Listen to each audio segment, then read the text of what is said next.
Ζώκα μου στην τελική, δεν φταίω εγώ. Εγώ σου έλεγα, δεν σου έλεγα να βάλει μπουφανάκι, δεν τώρα τι έχω. Μου λες και ένα χρεωθώ. Περίμενε. Προτιμάς να πεθάνω.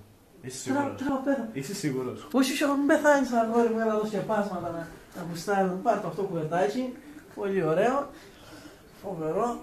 Πάρ' το, άμα θες και κάτι άλλο, εδώ είμαστε. Όχι να το φτάνουμε, έτσι. Να το έχουμε ήδη. Θα πεθάνω.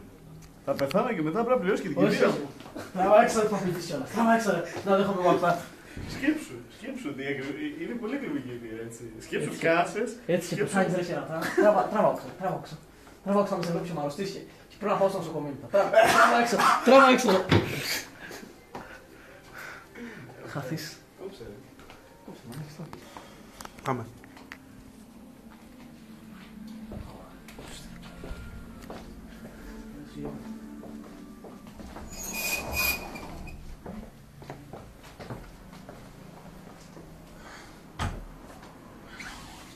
Καλό είναι.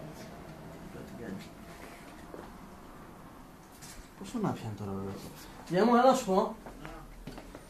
Για να σου πω τώρα θα το τονίσω. Έτσι. Θέλω σε παρακαλώ πάρα πολύ να την πουλήσεις. Και εγώ θυμάμαι, ούτε εγώ θυμάμαι πως την πειρά. Σταμάτησε το χέρι, οπότε δεν έχει συναγή. Έτσι. Βάτε αυτό που είναι, ναι. Βάτε και που ήταν τέλειο.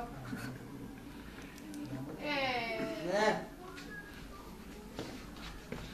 Άρας. Tady που έχουμε οικονομικά προβλήματα, το γυρνάει μας φωνάζει. Για μου φέρουμε τις φέρες. Όπα, κάτσε. Δύο έχουμε οροσιώδες. Πίσω μαλάκας. Δεν μου το έπαιξε πιο πριν.